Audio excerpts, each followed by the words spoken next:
It's extras and epilogues. Open the theater. Lights, cameras, action. Movies and reviews, things you might not have known. What happens when the credits roll?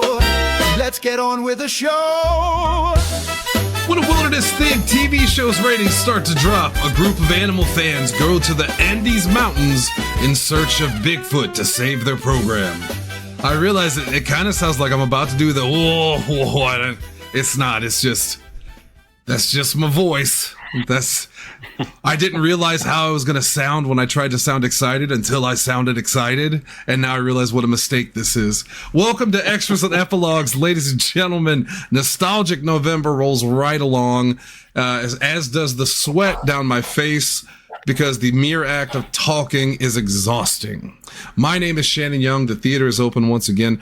I am under the weather. I've been sick for about a week now, and I really needed to get better because we got a big show this weekend, a lot of fun, and I really want to be intoxicated for it. Tonight, though, let's get through this.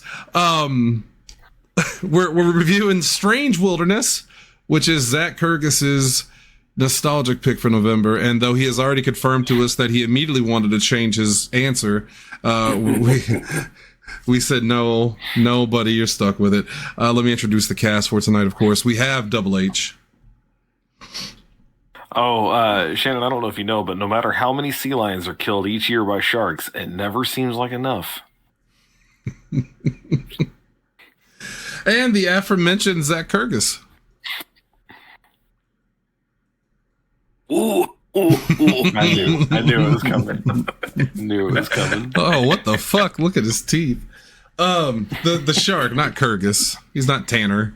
I regret that joke. No one tell him I said that. I shouldn't have said that. That made it worse. So we've done two movies here for Nostalgic November. We did Wayne's World the first week. We did Almost Heroes last week. We're doing Strange Wilderness tonight, and then next week we wrap it up with Clue with Lindsay, and then we start our big holiday celebration. It's big. We love doing it. We love doing We love Christmas. We love Christmas. We love Yuletide. That's what they say. Yuletide.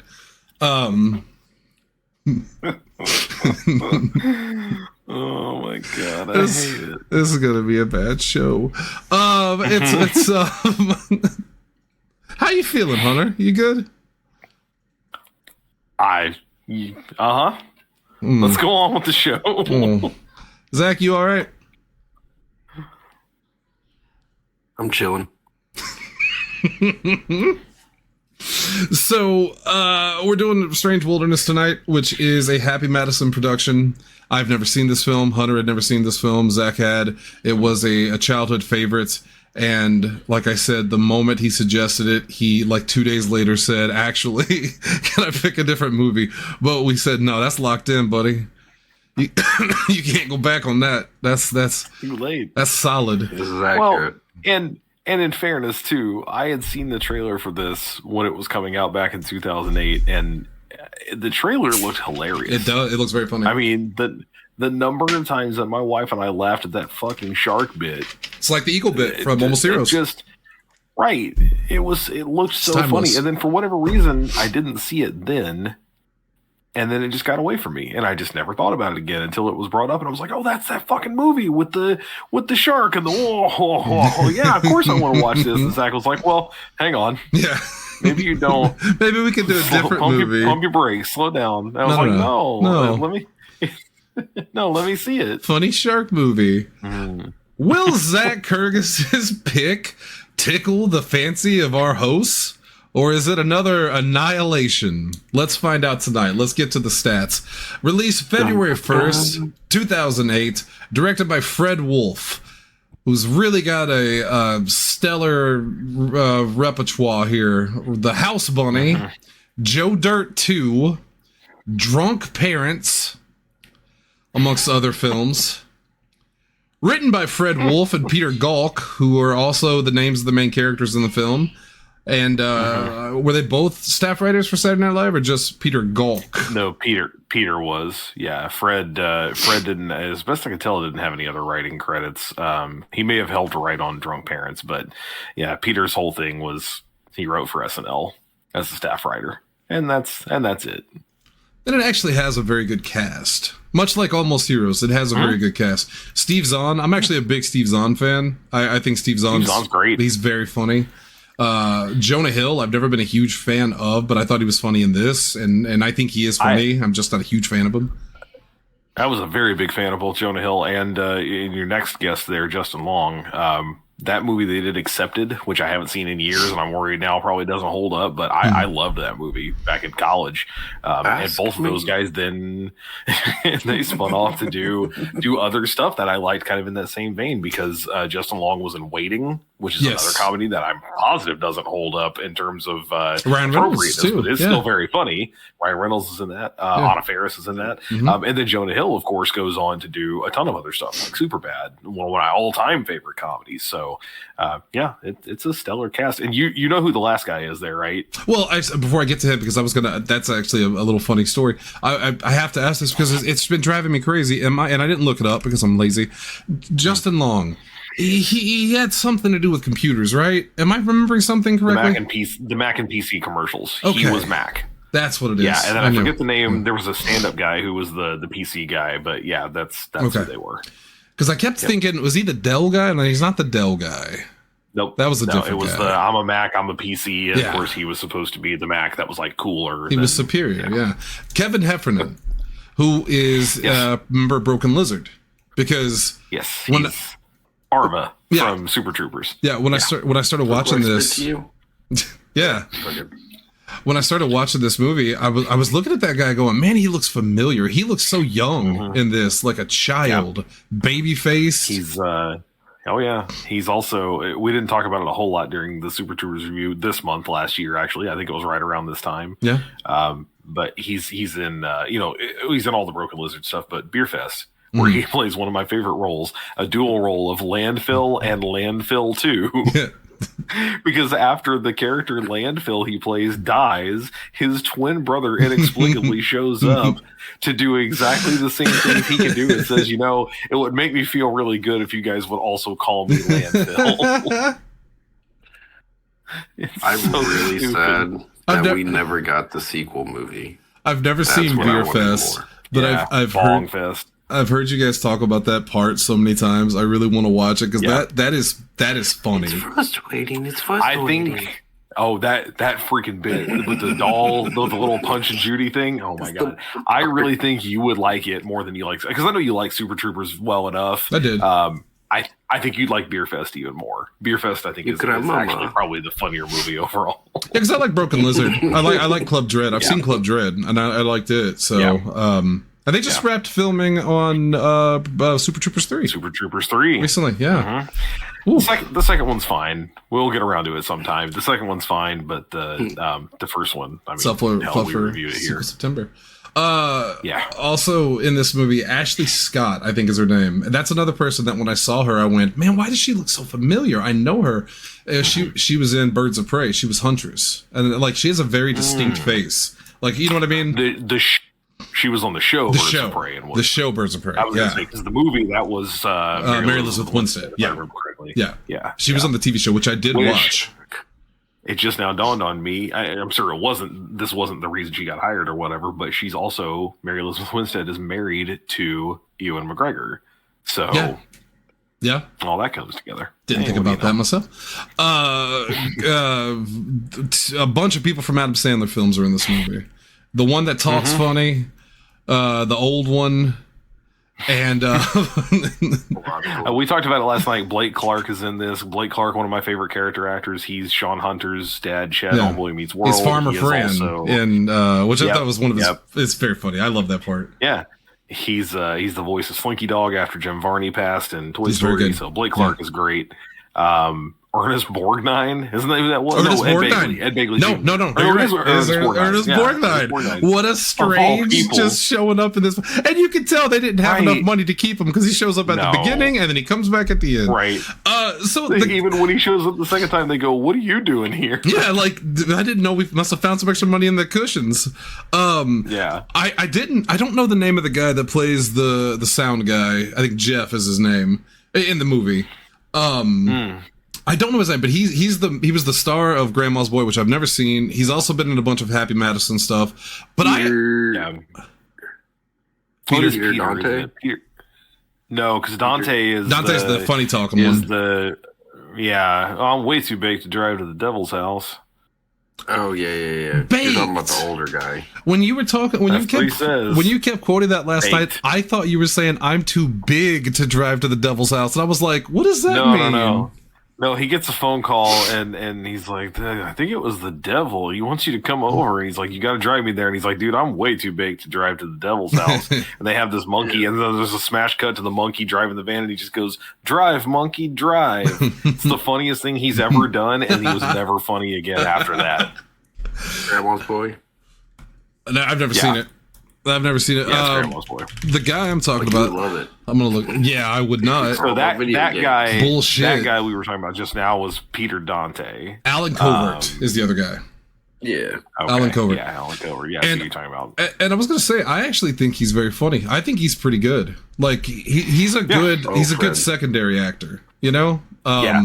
See, that's the problem in Grandma's Boy is he's the lead. Right. He doesn't always play all that well. Most of Adam Sandler's friends don't play that well when it comes to movies. It's also very true. You heard of this fucking Rob Schneider guy?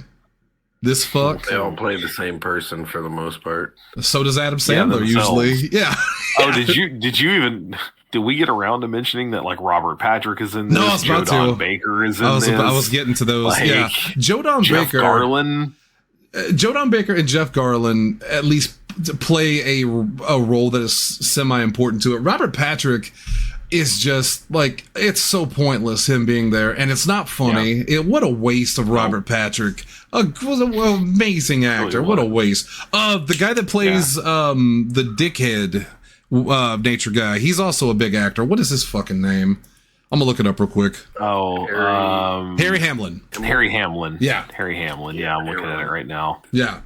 So it's got a pretty stacked cast. The last one I'll tack on, Jim Meskimen, is the guy who plays Park Ranger Don. He's kind of the like gray-haired park ranger. Yeah. Jim Meskimen is an incredible impressionist. He did a little web series with oh my god, his name just ran away from me. He's the new voice of the Red Skull for all of Marvel's stuff. Oh, nice. And he was on the Walking Dead too. I can't think of his name. But he was here in Cape Con. This is the guy I'm talking about. He and Jim did like a web series years ago because they're both voice actors, and both. I mean, if the two of them had like an impression off, I think if you had a curtain up, you'd never know who was behind it because they're so good at embodying these people. So he's another guy that like he's a little character actor. He pops up and stuff, and I'm always like, oh shit, that's Jim Meskimen. He's a lot of fun. And Seth Rogen, briefly, very briefly, extremely briefly. But you can put him on the list there. Runtime of 87 minutes, which is usually the sweet spot, but in this film, I think that honestly that you could have cut about 80 minutes of that. You could have left it as a great 7-minute short film. It also is very weird to me that they came in 3 minutes under 90 minutes, and yet, because so many movies for years and years just ended literally at 90, you would try to cut it as close to 90 as possible, and many of them would end right at the 90-minute mark. There's not a proper ending. They just throw up a title card that says shit. You had 3 minutes. Yeah. Film that. And the final... Do something with that. The final scene is literally an outtake, which I thought was fun. Don't get me wrong, but, you know. Yeah. Budget versus box office. I think it's still better than Almost Heroes. $20 million budget versus $6.9 million box office, which is, as Hunter put, ouch, but also nice. Here's where Almost Heroes beat it to the race to the bottom. They're just snowboarding to hell. Critical reception, 2% critical rating on Rotten Tomatoes, which is 2.6 out of 10. 12 out of 100 on Metacritic, which is an overwhelming dislike. No Cinema Score or Ebert review, but in his review for the New York Times, Matt Zoller Seitz, friend of the show, wrote, "What rankles isn't the gross out humor or the verbal non sequiturs, which are expected, even welcome, in this sort of movie. It's the smug sense of entitlement, that of intoxicated dweebs tittering endlessly and obnoxiously at their own supposed cleverness. Harold and Kumar Go to White Castle is the gold standard in the genre. Strange Wilderness is a counterfeit bill." I had not read that till just now. Jesus Christ. I was so hoping you would read that in real time, because at the end I wanted to hit you with the classic Adam Sandler. All right, well, a simple no would have sufficed. So what is this movie about? Steve Zahn plays a guy who his father was a famous I'm getting feedback on somebody. Zach, who am I feedbacking on? It's definitely Zach. Yeah, gotta be. It's gotta be. He's lighting up. Well, he's pointing over at my OBS. It's not my OBS. Steve Zahn his dad was a famous nature show guy, and he passes away, and Steve Zahn takes over the show, and he's terrible at it, and they're trying to keep the show on the air, and they get a guy knows where Bigfoot is, and he needs $1,000 for the map to Bigfoot, and it's an adventure to find Bigfoot. That's it. That's the plot. And then shenanigans ensue. Look, man, I'm not gonna just sit here and bash this movie constantly until the review, but I will say that it snuck that one in. This is one of the weirdest films I've watched in a long time. Like the title Strange Wilderness is very accurate. There were things in this movie that I never expected to see, I never wanted to see. And now that I've seen them, I feel a little like worse about humanity. I never thought I would see in a film. I thought I would die laughing if it ever happened, and somehow it missed the mark. I never thought I'd see a turkey deep-throating Steve Zahn, but I did see it, and I thought, okay, well, how far are they going to take this? And then they stretch his penis out, and I go, oh Jesus Christ. Look, I like Billy Madison. I like Adam Sandler. I like Adam Sandler films. 2 of them. I liked Billy Madison and Happy Gilmore. I thought Waterboy was okay. I thought Crooked Joe Devil, or whatever it was called. What was it called? Well, that's what somebody's called now. What's the name of the movie? Happy Hot Feet. What is it called? Where's the devil's son? Little Nicky. Little Nicky. Happy Hot Feet. Yeah, I'm gonna go take care of Happy Hot Feet. I just say what pops in my head. It's never correct. Did I ever tell you the story of that? Why I do that? I think so. This sounds. I think I've told you. I don't think Zach's ever heard this. So it was either an SNL skit or it was a comedian I saw once. They were talking about going on Who Wants to Be a Millionaire. And they said, until you give your final answer, you could just say the most outlandish shit. So while he's trying to guess the answer, he is just naming off the most random fucking things. And I adopted that, and I still do it to this day. And you know, it brings all the children joy in Guadalajara, New Mexico, or whatever. I don't even know where I was going now. Where was I? I like Adam Sandler. Adam Sandler movies. Yeah, there it is. But this movie just went so far. Like, I wondered, was Adam Sandler in a bad mood when he produced this? Like, I don't understand what happened. Zach, you have an affinity for this film because you saw this when you were younger. I think a good way to start this would be for you to tell us, like, why this movie means so much to you. Because I saw this when I was a sophomore in high school, and I also partaked in a lot of things, and so this movie was hilarious. As he mentioned, I watched the Harold and Kumar movies as well, but you know, at a certain point, everything's funny to you, you know? But rewatching it, not everything was funny. So we'll talk about that. I agree with the turkey scene.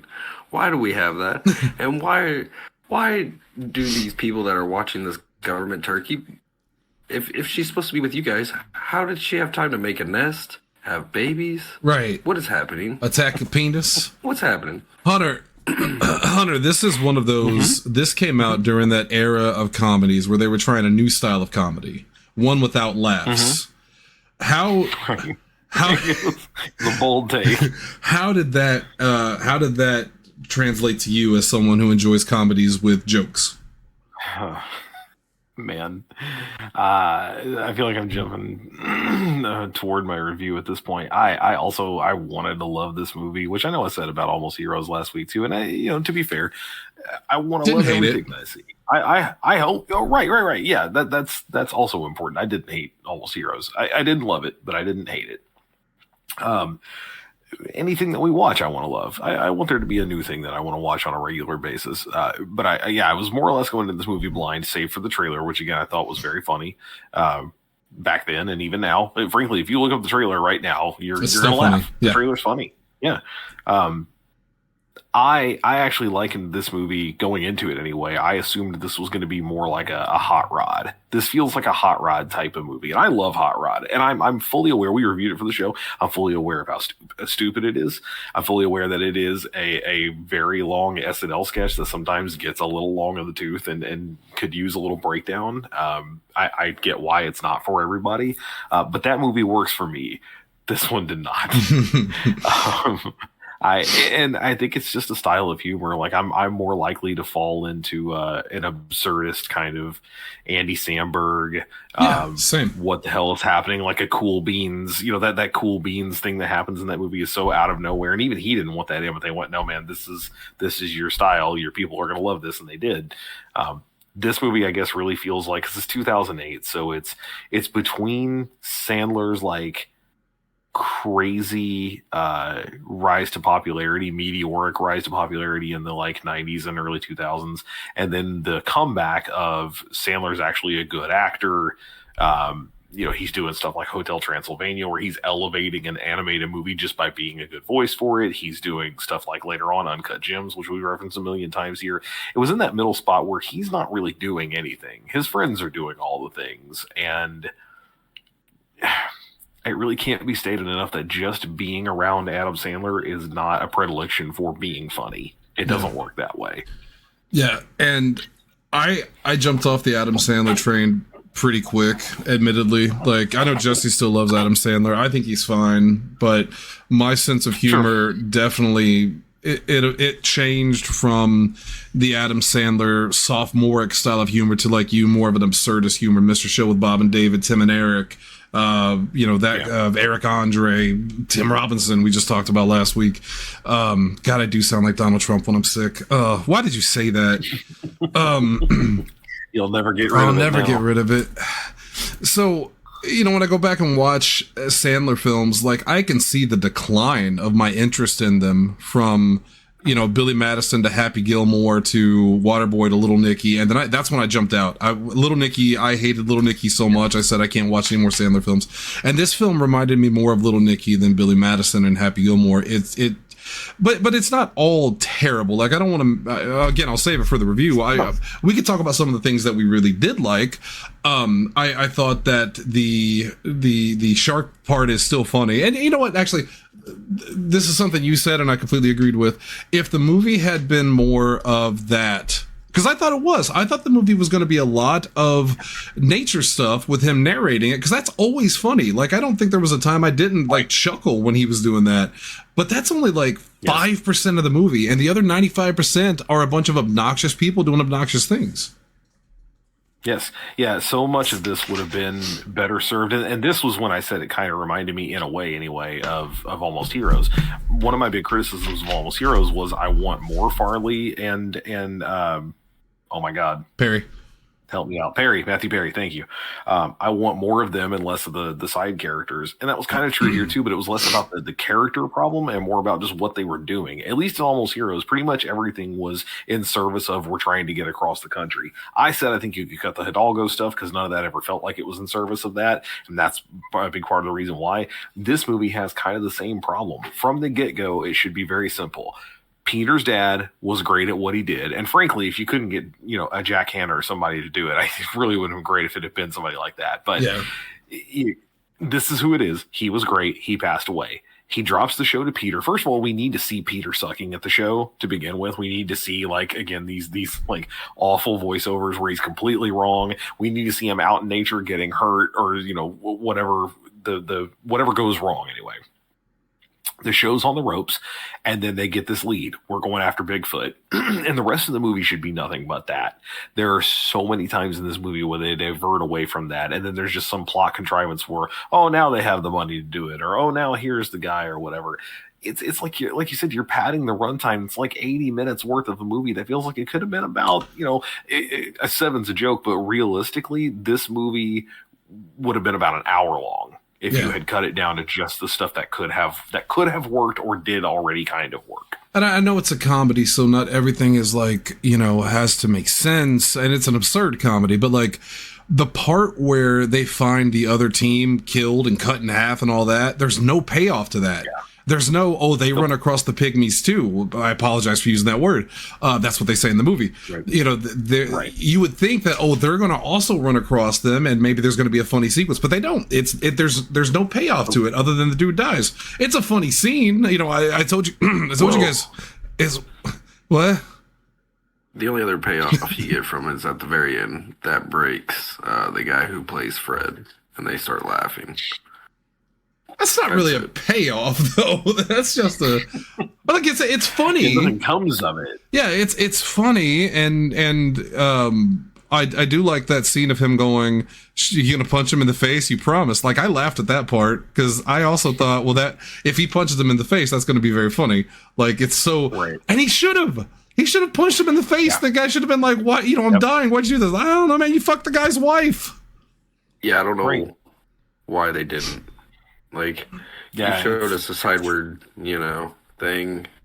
So there's just punch him in the face. There's an old theater concept of it's called Chekhov's gun, and so basically it's the principle is if you introduce a gun in Act 1, it has to go off by Act 3.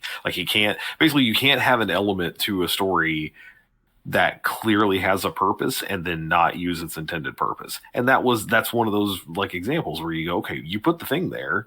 Subverting it doesn't do anything for us. There's no interesting version of don't do that. So why not just do it? It's right there. The obvious joke is right there. It just felt that's the thing, man. There's so many obvious jokes they didn't take. It really did feel like this movie was written by two people who didn't communicate with each other. Maybe it felt very like it's being pulled in a lot of different directions, but none of them are particularly funny or interesting. And then poor Steve Zahn, who's very funny, I ended up disliking him kind of. I pretty much disliked all the characters in this movie except for the sound guy because I don't know, there's just something about him. I just think he's a kind of a charming dude. And I like the girl. She was there to be the girl and look good in pants. Mm-hmm. And be the mother character. She's the only one who's capable and smart and is able to do anything. And that's just another trope from around that time of how that works. That's very famously is when Caitlin Olsen joined It's Always Sunny, they wanted her to be, the voice of reason and all that. And she said, fuck that. I'm not going to come in here and be the mother character. I'm going to do the same dumb shit you guys do. And that's how the show's going to work. And she was right. To me, I think the only funny characters in the film, other than the nature narration, the only funny of the characters in the film for me was Jonah Hill. I thought he was funny in this movie. The guitar, man. I told you every time he picks up a guitar to sing about how much he hates his stepmom. That's very funny. And I thought Justin Long. It's a good running gag. Justin Long's kind of wasted, but the parts that he was in, Zach, I agree with Zach. The part where he goes, "I got really high." Oh wait, hold on, and he fucking cuffs Ernest Borgnine's ears. Yeah. I got really high. I I think that shit was lace or something. I don't know. He got tattoos on his eyes, which then never show up again. Will never come back. My favorite part, though, is, or one of my favorite parts, is when Jonah Hill's playing the guitar, like singing about his stepmom and all that. You can see Justin Long, and he's like crying a little bit. And he's so baked that he's feeling it. He's just sitting there jamming with him. I wish it would have just been mainly them, and then documentary. There's a part later on in the film when they're looking for the cave where Justin Long is there, and then when they show him again, his shirt's off and he's just holding it. And I went, why is his shirt off now? There's no reason. It's just off. It makes oh god. And you know what's funny about that is if someone comments on it, if in the midst of whatever's happening they turn and go, "Why'd you take your shirt off?" And he's like, I took my shirt off. Like, I mean, there's a million ways that but they don't do it. Like, but they don't do it. Yeah. It just gets dropped. The part where they're at the hospital and they get their teeth knocked out and they gotta pay for new teeth. Like, it's kind of funny, but it's like, what was the point? There's so many things. Like, oh my god, I could feel the writers struggling to fill time. They're like, well, we could maybe they could go to the hospital. The Mexican pulls up and knocks their teeth out. I really want to know what he would have said about that bug. Yes. I need to know. Yes. Go film the bug, and then we don't get payoff to it. Right. That would have been funny. Yeah. Anytime there's an opportunity for it to be him talking over footage. And by the way, I also love that so many of the times it's like 30 millimeter footage that looks like it was shot in 1944. Yeah. Like, that's funny. He's run out of money. They're using stock footage. Like, I want to see more of the production is not working. And then when the payoff comes with the Bigfoot stuff, which is still pretty funny. Like, that's the funniest, sequence in the whole thing. Like, then it feels worth something and it feels like you actually get something out of it. That's the craziest part is that I think I laughed maybe once or twice through the entire movie, and not even a full laugh, just kind of a chuckle. But then the last 20 minutes is very funny. The last 20 minutes with Bigfoot and the shark, and I'm like, why couldn't the whole movie be this? Because that was the idea. That was the only idea they had, and everything else built everything around it. Just kind of build around. They had to have a reason to get there. These guys are going looking for Bigfoot or whatever. Again, before that, it was two mildly funny, or it was two very funny, like mild length sketches, like mid length. And then you had to go, okay, what if those are the ending to a full length movie? How do we get from here to there? It's Wayne's World. Only the problem is with Wayne's World, the only thing they had to build around was Wayne has a cable show. All right, well, what would be interesting to happen to that cable show? He's going to move up to the big time. Here it was, this is funny if these guys are doing a nature show. Well, what would be funny if it happened? Well, it'd be funny if they got canceled. No, it wouldn't. That's not funny. It's funnier that they suck at it, and we can see how they suck at it.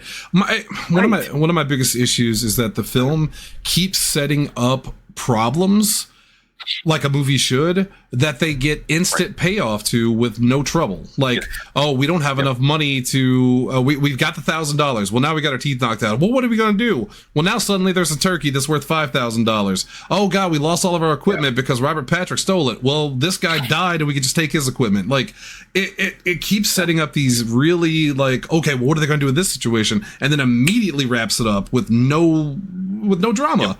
It's when you look at a plot line, and I know that the audience can't see this, but what you're talking about is just a zigzag. It's zigzag. Again, a roller coaster doesn't work like that. You can't go up, down, up, down, up, down. It has to be like, okay, steady tension build. And then a couple of dips here and there. Oh, we lost a thing, but then eventually we figured that out. Or, oh, that thing is going to come back and pay off here as we continue on this line.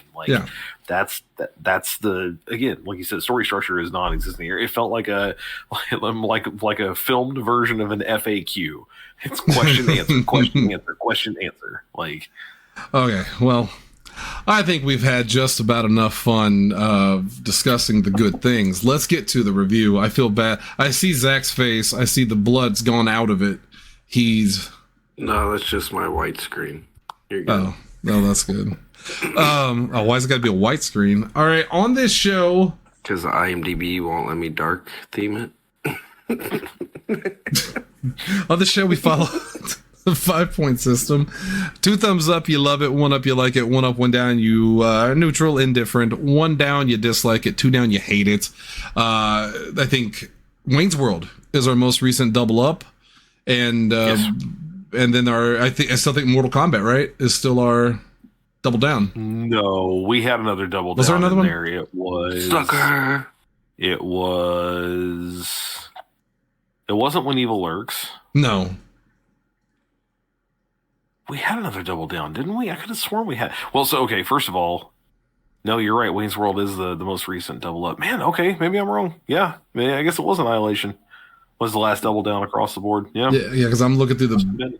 Yeah, and that was in September, and it was also any of these others. It's also with Zach. Zach, why do you keep coming back for the films that we?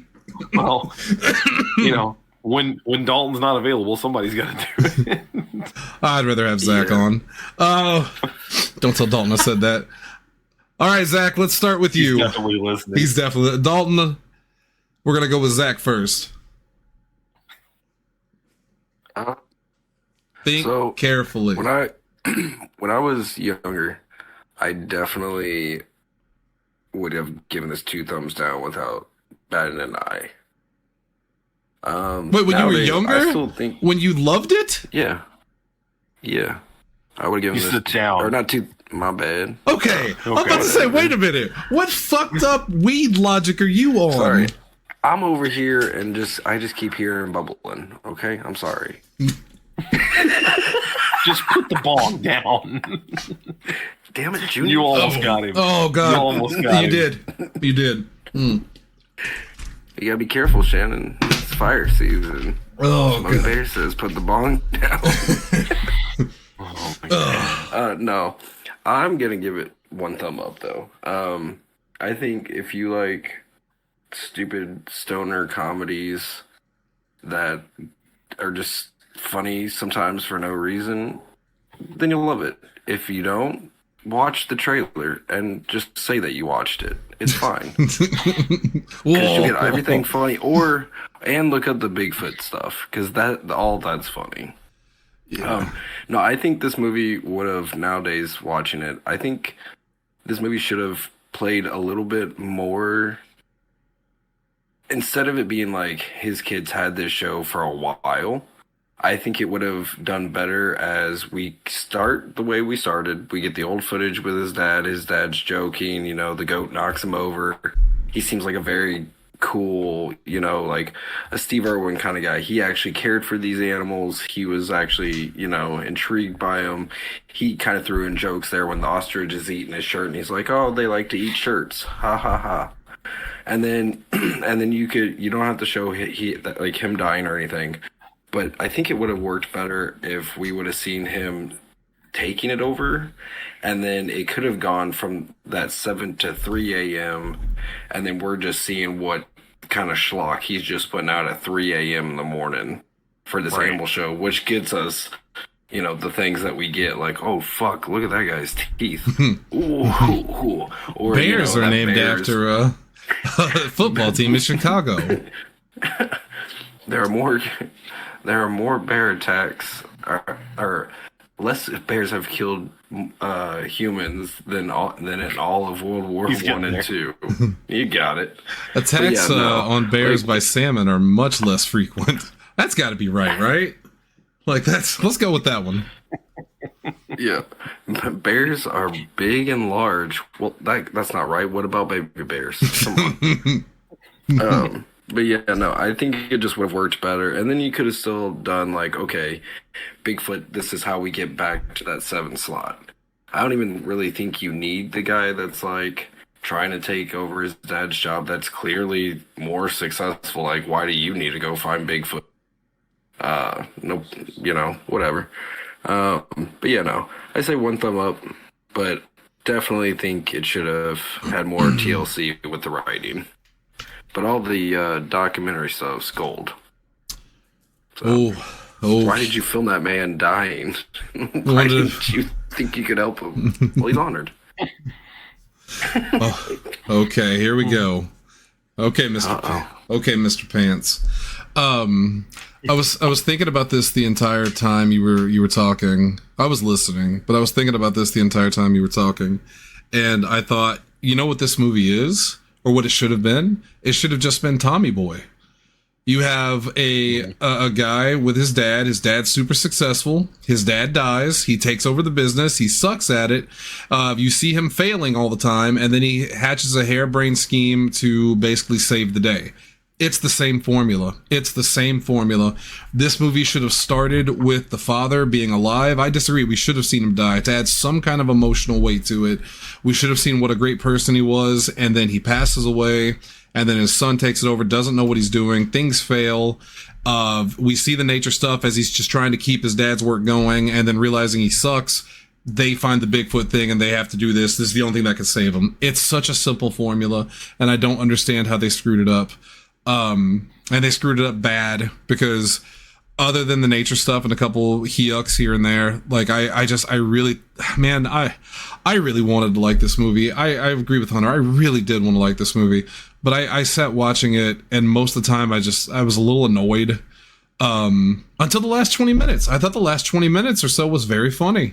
But good Lord, getting there was kind of a slog. I think if they had toned down the absurdist humor a little bit and made it, again, more like Tommy Boy. This movie just should have been Tommy Boy, but with nature. That's all I can think about now. I'm going to settle on one thumb down. I'm kinder than most.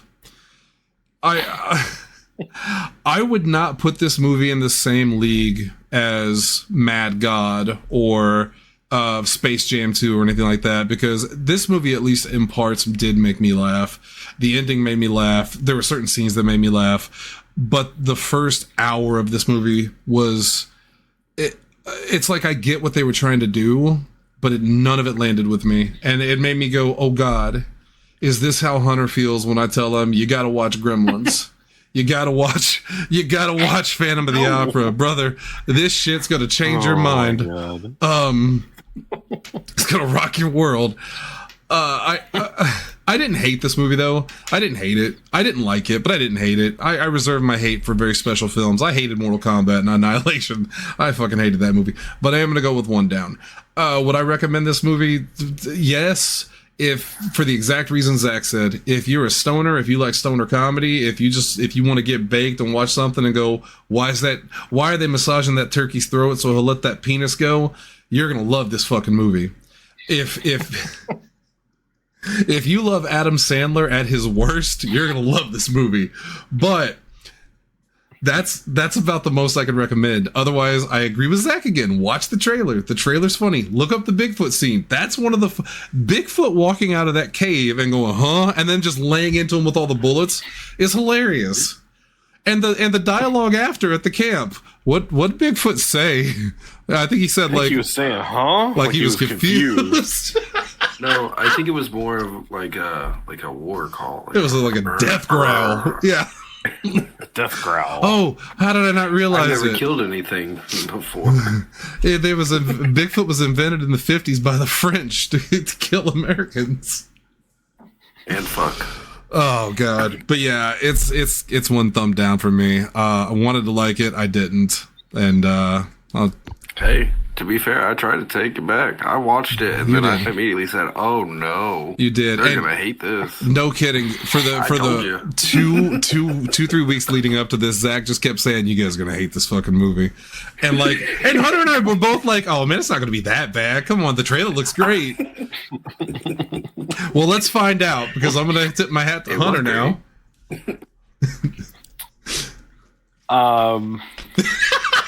So.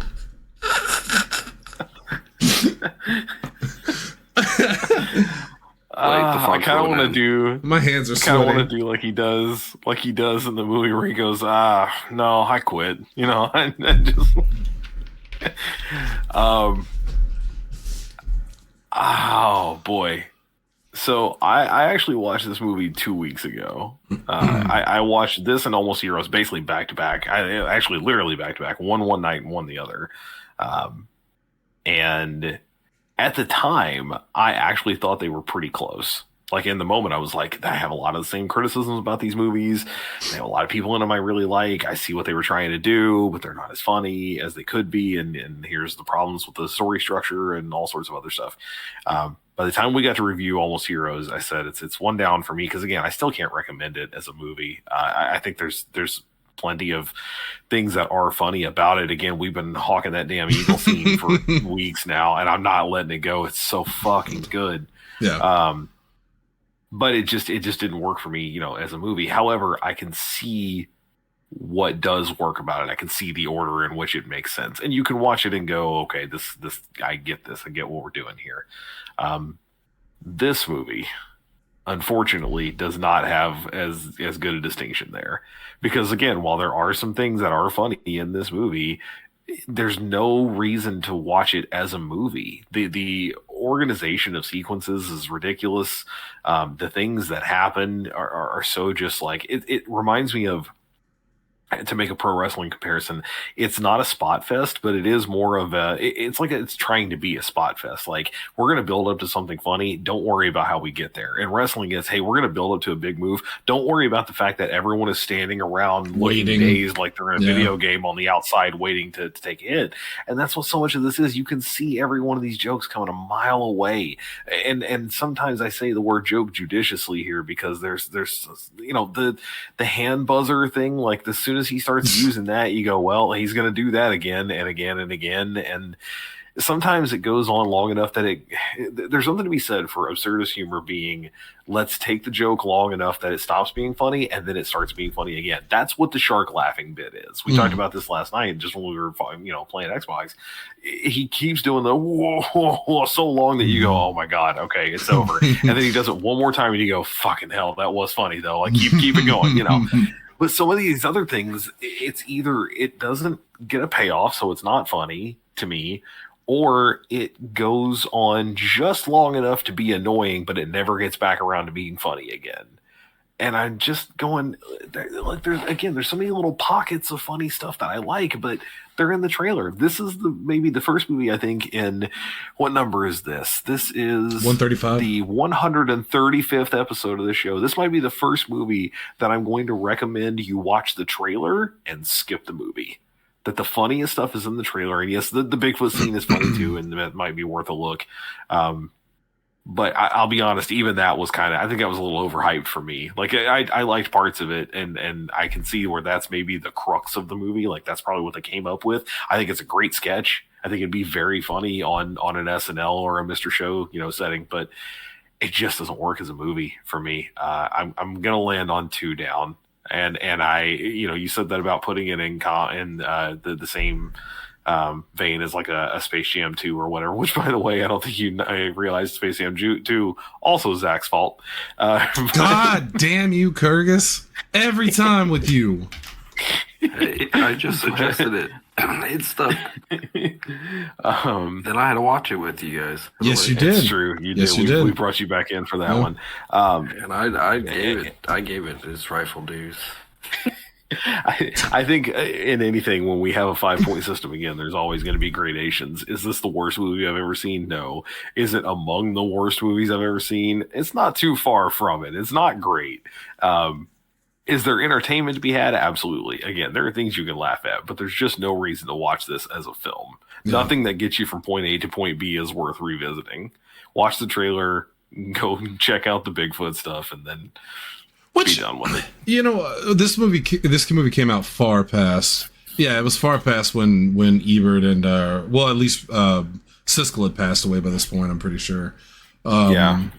For as much as Gene Siskel hated Chris Farley, I can't imagine what they would have thought of this movie. I can't imagine the vitriol they would have had for this film had they been able to review it. Well, I can imagine it. I think it probably would have sounded something like this. What rankles isn't the gross sound humor or the verbal non sequitur. No, Siskel wouldn't have been that nice about it. It would have been that this is the worst movie. None of these people should work in Hollywood again. Steve Zahn should be, quartered, basically. God. And again, Steve Zahn goes on to do so much like prestige shit. He was on the Righteous Gemstones, which I know is like also kind of a gross out comedy with a heavy amount of prestige. But it's very funny. Because of Danny McBride. And he was very good on that. And most of what he did on that show was not comedy. He's the villain of season 3, if I remember correctly, like one of the main villains. He's kind of scary. He's like a backwoods prepper type guy. He runs like a compound, and it's intense, man.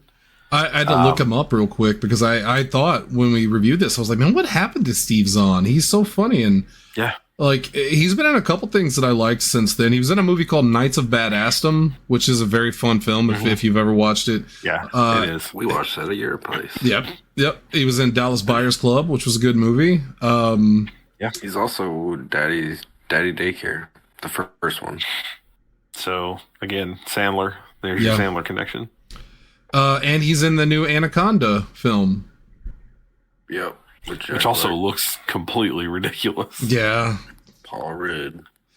Oh, okay. Well, he's done things though. So where we haven't even done any of the trivia real quick. We'll do some of this real quick. During the clip of the zebra being eaten by the vultures, which is probably the thing I hated most about this movie, because they just kept showing the dead zebra's face and it's a real thing. This isn't fake. Yep. I don't want to watch that. Clip. Nature. The zebra responds to the birds with, oh my God. This audio is taken from Super Troopers, also starring Kevin Heffernan. It is from a scene when Paul Soter's character is flashing Marissa Coughlin outside of the police station while on the phone with her. I do remember that. He's on the phone with the trench coat going, oh, he's all bulgy like a moose. And he keeps going back and going, oh my God. Yeah. Because that's when she pulls the gun on him and he doesn't know that it's her. Yeah, and when you know to listen for it, because I read that before I watched the movie, I was like, oh, it's very clearly the exact same clip. No explanation given for why they sampled that clip other than to just, I guess Paul Soter's probably in the credits for that. And maybe he got like a $5 check or something. I don't know. You can get that same $5 at GameStop on Trade In Anything Day. You can trade in this movie. You'll get more for this movie than it deserves. Similarly, when the television executive argues that Strange Wilderness is too inappropriate, some of the clips used are from Faces of Death. I actually did know that because I've seen Faces of Death. That's so fucking weird. All right, let's get to the ending. 1 year after Strange Wilderness's cancellation, Peter gets a visit from Milos, or Milos? It was Milos, wasn't it? I don't know. I don't know. Ernest Borgnine, who encourages him to revive the show. Peter gets everyone back together and then make an episode about the shark attack using footage of them vomiting into the shark's mouth at the scene of the incident, as well as Danny getting his arm bitten by the same shark. Oh, Jesus. Peter and Fred show at the Lawson, impressed with the footage. Lawson states to Pete that people love shark attacks, and with Pearson dead, Lawson puts Strange Wilderness back on the air. Which, again, he says, well, they're dead, so you're back on the air. And Steve Zahn just kind of falls over on the couch and starts laughing, and you hear the production. People just start laughing. Yeah, you hear the production, and they go like, cut, or whatever. Which is funny. A postscript states that the show became successful again and dominated the 3 a.m. slot. We'll be there soon. 6 months later, Peter's group went searching for the Loch Ness Monster in Scotland. They remain friends to this day. Thanks, cue cards. Okay, or title cards. And that's another, I mean, not to belabor the point, but that's another bit where it's like, you had to know you weren't getting a sequel to this. Right. So why are you teasing a thing that's not going to happen? Show me that. You had 3 minutes left. Show me the fucking 3 minutes of them going after the Loch Ness Monster. And it literally hunting cryptids. Right. That would have been better. Right. It could literally just be Kevin Heffernan splashing around in a fucking shallow pond going, I don't think he's fucking here, man. Like, even just that much of a clip, and that's it. I would have died. That would have been so fucking funny. And the same shark attacks him. And then God. Sure. Oh, God. Okay, so where do we go from here? We end the show. No, I'm kidding. Clearly, this is kind of like an almost Heroes situation where at the end of Almost Heroes, they talk about, Walk into Asia. They're setting up a sequel that's never going to happen, or at least they're continuing the adventure. That's how I like to think of it. And it's in your own head. Right. This movie's kind of the same way. They're never getting a sequel, so you're going to continue the adventure in your own head. If they did make a sequel, all I can say is more nature stuff, less attempts at comedy. The nature is the comedy. The scenes with the guy in the lowrider, it wasn't funny. Robert Patrick was not funny, and he is a funny person, and he's a great actor. Yes. Joe Don Baker, wasted. You wasted so much. It's like someone gave you just the keys to this fancy car, and you drove it right into a wall. Fix that shit. Have Tim and Eric come in and help write it. Have, Bob Odenkirk come in and help write it. I think you've got a good premise, but a bad movie. Right. I do like the idea. You know, I know Zach was kidding, but I mean, that's what I would pitch is, okay, if the Loch Ness Monster thing is actually what they're doing and they already went after Bigfoot, the sequel is they become cryptid hunters, because sure enough, Strange Wilderness in the future, as time, because we're going to pick this up later, years later, in the future, people find clips of Strange Wilderness because it was basically public access. I mean, it wasn't literally public access, but it was like a local network, you know. People find clips of it on the internet, and it's fucking hilarious. It's super entertaining. It's not what Steve Zahn wanted. It's not what his character wanted to happen. Peter wanted to be a real serious, you know, guy who was good at this. People are laughing at him, so something works out of that. So he gets, you know, some modicum of success there and goes, yeah, but I want to be taken seriously. Like the Bigfoot thing almost worked. We almost made something out of that. That's when they, you know, they go back to actually trying to do this. And let's see him go to fucking West Virginia and look for the Mothman. Let's see him actually go back to Scotland and look for the Loch Ness Monster. Give them a little bit of a budget for some CG to do some of this stuff with and have fun with it. Or just literally pick one specifically. Like, I don't hate the idea of them going after the Mothman and being stuck in Appalachia. Like, those guys having to deal with that shit. With the mountain monsters. Again, right. And again, to be fair, all of this could have been very funny with the right writer. So I think the premise is fine. The idea of the movie is perfectly acceptable. You just need somebody writing it who's fucking funny. Because you got funny people and you got a funny idea. You just need somebody behind it who knows how to tell a fucking joke. As I said, bring in Odenkirk. Bring in some of these guys that are doing, you know, gangbusters with. Can you imagine? Can you imagine with, okay, we'll run back the whole storyline of like dueling nature shows, which was already kind of ridiculous at this point anyway. But if we're playing the sequel up as people found their clips on the internet, they're basically repeating it. It's just jackass all over again. Can you imagine the all-star fucking comedy team you have of Steve Zahn trying to keep his group together? And I think you keep mostly the exact same people. It's Steve Zahn, it's Justin Long, it's Jonah Hill. Bring them all back out of their comedy retirement back to comedy. But you get sort of an Anchorman bit of them having to run up against, not a literal, you know, duel, but run up against a team led by Eric Andre. Yeah. A team led by Tim and Eric, a team led by Bob Odenkirk and David Cross, a team led by Tim Robinson and what's his name? The guy who does the Baby of the Year announcement. Oh God, I know who you're talking about. What's the actor's name? Cannot think of his name right now. I don't want to say the black guy, but he's the black guy from Tim and Eric. He's like from Tim Robinson from I think he should leave, the main one who's usually on the show. Yeah. Make it where there's one big cryptid, if you're gonna go with the cryptid, or just one event that everyone's gonna cover, and now everyone's competing to get it. It basically the Bigfoot thing, but with multiple teams, and you do it that way. I think that would be great. It'll never happen. It'll never happen because this movie died. No, but it has such potential. It does. It does. This may be. It may be even more than, I don't know. This is a contender for my most disappointing film that we've reviewed this year. Not because I thought the movie was that bad, but because I thought I had expectations for it, and it's like when evil lurks. I had something in my head, and it didn't end up that way. So, well, that's what disappointing goes toward. It's not that it's bad necessarily; it's that you wanted it to be something it ended up unfortunately not being. Yeah. And maybe Lindsay will have that same pleasure next week because we'll be back to review Clue. Well, have you've seen Clue, right? Who? No? Oh, okay. I thought you'd seen it. No, I have not. No, I think the only movie I had seen this entire month was the one I picked, which is Wayne's World. Yeah. I've seen Clue. I've seen Clue. I don't remember much of it. I remember liking it. We'll see if that sticks. That's next week.